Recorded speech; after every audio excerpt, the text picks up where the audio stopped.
The Bainbridge Island Museum of Art is honored to participate in this year's Martin Luther King Jr. Day celebration and gives thanks to our partners and to the community we serve for the opportunity to present the following program. In honor of Dr. King, BIMA presents 2 winter and spring art exhibitions entitled Breathe and Paul Rucker Forever, as well as a 6-part lecture series called Untold Stories.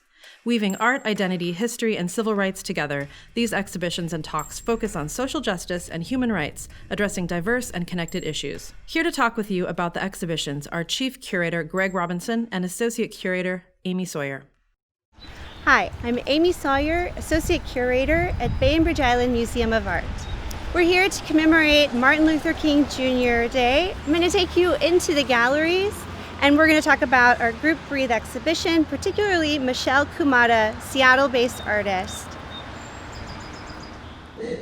As we take part in commemorating Martin Luther King Jr., BIMA presents Breathe, a group exhibition inspired by the legacy of Dr. Martin Luther King. BIMA is honored to be able to share the urgent messages for social justice and highlight artists' critical focus on the visible and invisible history of our region and our time. Michelle Kumada is a 3.5-generation Japanese-American artist from Seattle, whose recent artwork is a series that gives voice to an overlooked history and contributions of the Japanese-American story. Kumada portrays iconography of cultural beauty, loss, and inherited trauma that is described in this large-scale work hanging in the beacon window, titled Song for Generations. It's a description of the pain and internalization, deep resilience, and endurance of hope of the Japanese-American community in Bellevue, Washington, that lost their land and faced rampant racism fed by wartime hysteria in World War II. Each panel is a reference to a Japanese scroll that is sectioned into 3 timelines that represent culture, tradition, identity, immigration, labor, and the survival. The change has fragmented, it's embedded through the generations of the Japanese diaspora. And the 3rd panel, not only is Kumada referencing strength and hope with the symbol of the origami crane, but in traditional Japanese scroll making, there are sections between each panel, and those sections, that space, is a term in Japanese called ma. And ma means the space between the sound or silence. Sometimes that negative space is more important than the content itself. Maybe the artist is asking us to hear that song of hope between the space, to no longer be silent between that space and between generations. This work is also an act of holding the space for deep listening and an invitation for us to just breathe and lift the stories of the untold and the forgotten and give space to a song of hope and peace and healing. Hello, I'm Greg Robinson, BIMA's Chief Curator.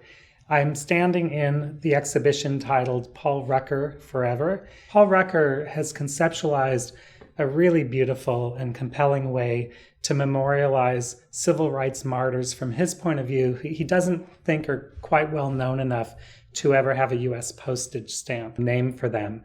I just think this is an extremely beautiful way to address very difficult and horrific situations. For example, 4 little girls, these are the girls that were killed in the church bombing, the 16th Street Baptist Church in Birmingham, Alabama in 1963. And there were 22 other people injured, and there weren't any charges even made against anyone for 14 years. This is one of the most horrible of many, many horrible situations in American history. Another one of Paul Rucker's subjects is Edwin T Pratt. And Edwin T Pratt was a civil rights leader originally from the South, moved to Seattle, and had some very prominent positions in the Seattle civil rights world. He was murdered in 1969 when he was the head of the Seattle Urban League. He was actually murdered in his doorstep. His wife saw people crouched behind a car in the carport and warned her husband, but he had already opened the door and he was shot in the face and killed. We are now looking at the work of Carletta Carrington Wilson. We were able to borrow 7 of 12 works in the series Field Notes.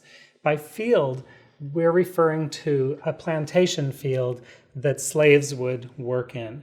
So what Carletta's done is she's drawn from ancestral histories and memories, and she's looking at the daily lives of slaves out in the fields, how they might communicate and how they may convey their own hopes and dreams. So you see a lot of very meticulously collaged, woven pieces that could be either seen conceptually as a lifeline or a path towards a better future or a different day. Nature, the beauty of nature, is one thing that could not be denied to anyone, even a slave.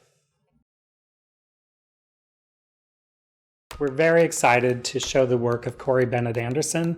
Anderson is from Paulsbo, and we're currently working with him on his huge solo exhibition at BIMA for summer 2021. He's known as a neo-pop artist. He's also a muralist. He works on a variety of scales. These pieces, Martin Luther King Jr. and also JFK, in my mind, it's a little different to present these figures as celebrities in this celebratory way, but I think he does it in a wonderful, wonderful style with all the horrors, the relentless murders that seem to go with struggles and trying to make progress.